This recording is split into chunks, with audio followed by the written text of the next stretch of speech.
Do we want to pick our final scores here? Just go ahead and make the picks. Sure, yeah. I still think I know that Tech has a lot of issues and they're not as good of a team as they were last year, but I still don't think this is going to be a blowout just because I think Tech is going to be ready to play in this one. I think ever since Nate Frazier crossed the goal line last year on the last play of the game in 8 overtimes, they've had this one more than circled on the calendar. They've had it circled on their brains for the last year. And this rivalry has just been trending into more and more chaos lately. You know, the Georgia Tech game from 2023 was kind of close. I mean, that was a game that Georgia had to kind of gut out in the end on the road and everything. And Georgia's been the more talented team than Georgia Tech for the last like 40 years. You know, like from a talent perspective, Georgia should always beat Georgia Tech. But whenever they don't, it's because Tech just really wants it badly. And I think that they will in this game too. But the big difference with that being said is that Georgia's running game has just really, really, really progressed, really improved so much from last year. Whereas Georgia Tech's run defense has just kind of fallen off a cliff. I mean, Georgia didn't really have that much success running the ball against Tech last year. That's probably why they went down 17-0 is they couldn't establish the run. And aside from that one little like jet sweep to Arian Smith, they didn't hit an explosive run that whole game, I don't think. They didn't hit an explosive run like the whole season until Trevor Etienne in the SEC championship. But so I think that Georgia's going to be able to just ground them and pound them on the running game this year, and that's going to kind of force Tech to play a little bit off script. So I kind of think it's going to go similar to the way that the Tech Pitt game went. I think Georgia's going to go up early, maybe by 2 or 3 scores, and then Tech is going to have to claw their way back into it, but I think it'll ultimately be too late. So I'll go with the final score of 35-24, Georgia. All right, so no cover. At one point in the fourth quarter, it'll be 28-24, and I think Georgia will go on a death march at the end to seal it. Okay, so you're thinking a fourth quarter game that Georgia wins by double digits, basically. Yes, pretty much. Yeah, I'm kind of. We didn't even name Arch Manning as far as a Haynes King comp. I don't know if he didn't necessarily play the same way, but I could see this game going similar to the Texas game, though. I could see this and that was a game going in the fourth quarter that I'm not saying it's going to be that sort of close, and then Georgia goes 21-0 fourth quarter. But I could see a scenario where Tech doesn't have as much success as kind of everyone assumes offensively, because I think this Georgia defense is taking strides. They are.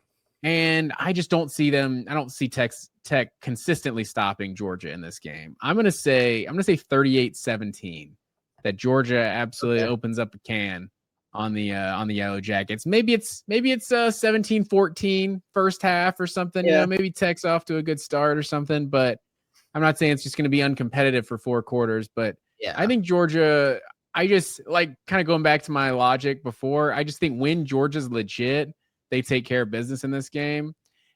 I'm not going to say they snuck up on Georgia a year ago, because I feel like it was a big game atmosphere, the Black Friday thing a year ago. So it wasn't some sleepy noon game. So I'll give Tech the credit for just matching Georgia toe to toe. A lot of teams did with Georgia a year ago, but I just think this team is better, and they're getting better at the right time too. So yeah, give me Georgia 38-17.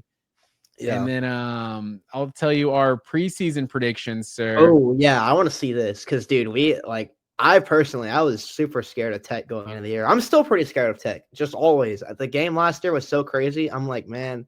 See, that's interesting. I have you for 40-24 was your preseason prediction. Okay, so I guess I wasn't that scared, and I had 34-27, so I was definitely a little more worried.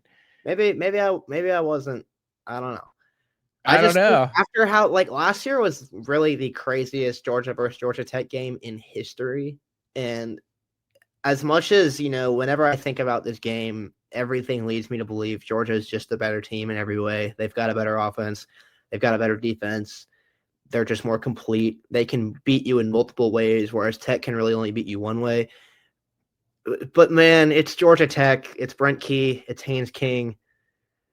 These guys are going to want to win, and I know Georgia will too. I hate to be the guy that's like, well, they're going to want it. But I just think this game Brent now Key does hate Georgia for sure. I know Brent Key. What did Brent Key? Brent Key said something the other day. He had a really cool quote. They were like asking him about if he was going to entertain going anywhere else, and he was like, "Cut me open and see what color I bleed." I was like, "Oh." So He didn't say no though. yeah, I guess not. But I think that Tech is really going to get up for this game in a way that they probably haven't gotten up for a game all season, and I'm not expecting a wire-to-wire win at all, and I don't think anybody should be. I think this rivalry just has the touch now of it's going to be crazy. Like, as long as these two coaches and these teams are going up against each other, there's going to be something crazy happening, but shouldn't go into 8 overtimes this year.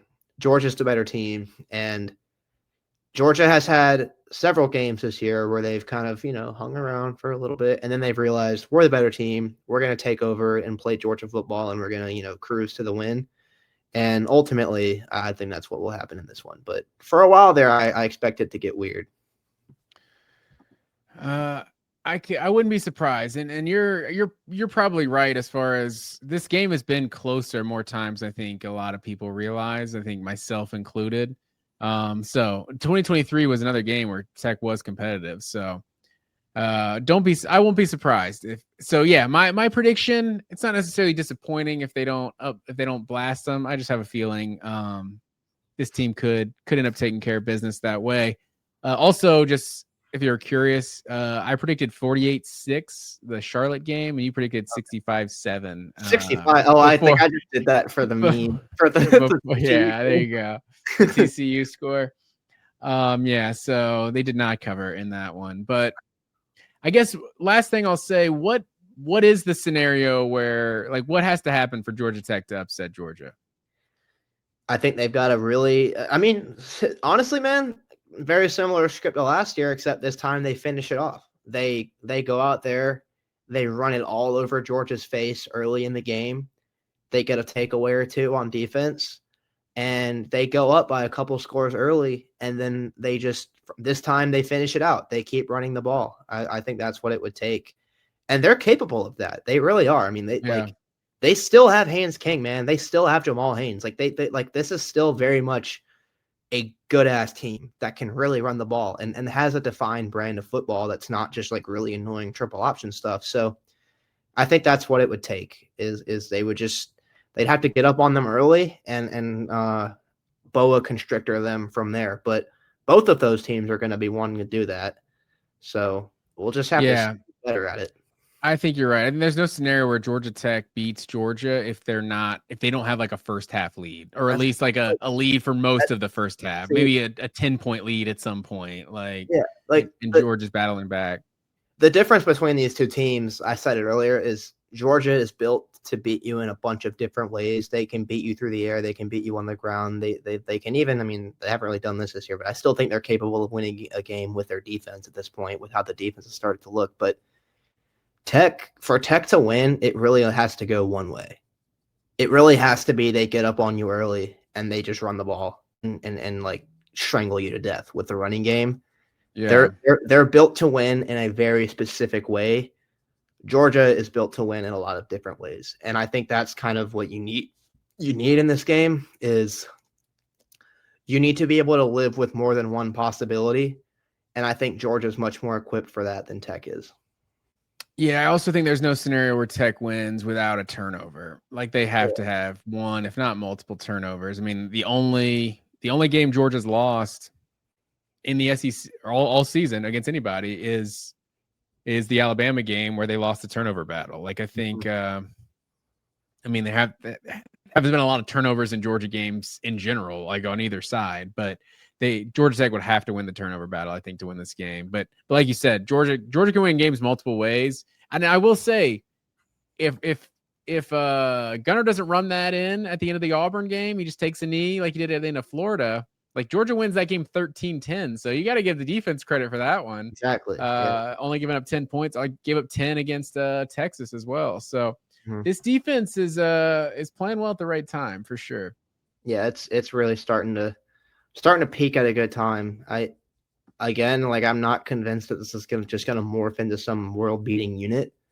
But about a month ago, I kind of thought that Georgia just wasn't going to win the national championship or have a chance to compete for it because their defense just wasn't up to the task. But I don't feel that way anymore. I think this group is really coming on at the right time. Really have liked what I've seen from Gabe Harris and Quintavious Johnson off the edge lately. The secondary starting to play a lot better. Ellis Robinson's starting to look like an NFL player out there. There's just a lot of guys that are playing better, and it really stings that CJ Allen is out. But even then, man, like I kind of like what Justin Williams and Chris Cole did on Saturday. Chris Cole obviously lined up all over the place again, like he does, but I thought Justin looked pretty comfortable out there. And then, of course, Raylan Wilson's still there. So I wish CJ Allen was playing in this game because he played so well against Tech last year that I just want to see it again. But I think that they're going to be okay without him. But I really hope he comes back, man, because – Did you say Raylan Wilson or you mean CJ Allen? CJ Allen. Did I hear that wrong? I might have mentioned Raylan Wilson a little fast, but yeah. No, I meant CJ. I got you. Yeah. I got you. I may have heard it wrong. I'm saying they're not dead in the water without CJ Allen because Raylan Wilson is also kind of playing out of his mind this year. Yeah, I've been really impressed with Raylan Wilson this year. Also, shout out to my guy DeMello Jones. He's been a playmaker, sir. I'm excited to see what Georgia can do after the bye week with Charlotte. So yeah, I just think this team's healthy. Vibes seem good. And I think that's the biggest thing with Kirby Smart teams. Like I feel like we used to worry about the vibes. Like we need to be the underdog. We're too confident. It's like now it's like this team's used to. I saw one of those SEC Inside shows with Glenn Schumann, like yelling at his defense pregame, like this is a big game because we're playing in it, and it's just like I feel like that's a great sentiment. It's like it's always a big game. Georgia's playing in it, So this team just always has the right approach mentally. So I'm not worried about being like this team being overconfident, and not preparing for Georgia Tech because that's just not how they operate.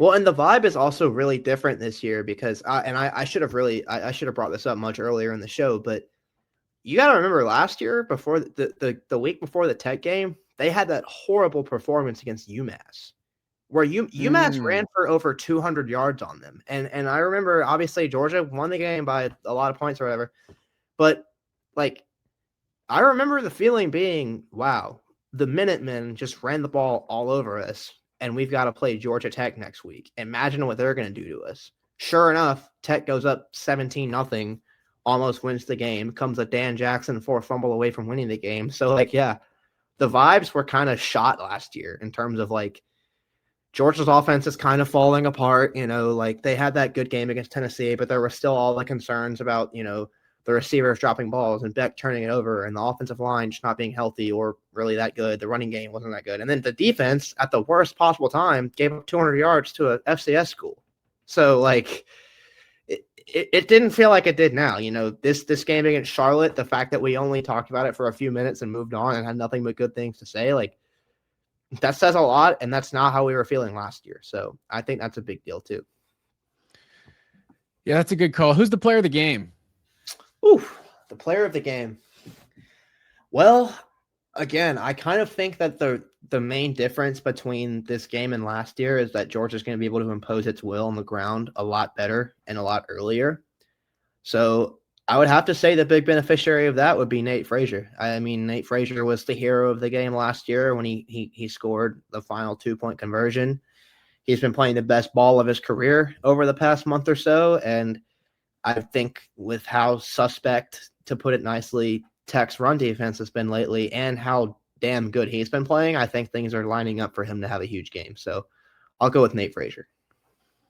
That's a good call. I'll go with the guy who's the extension of the run game. Give me Zachariah Branch, sir. He's this team has not tackled well all season. I could see Zachariah Branch breaking off a couple big ones on this Georgia Tech defense. That's all I got for this game.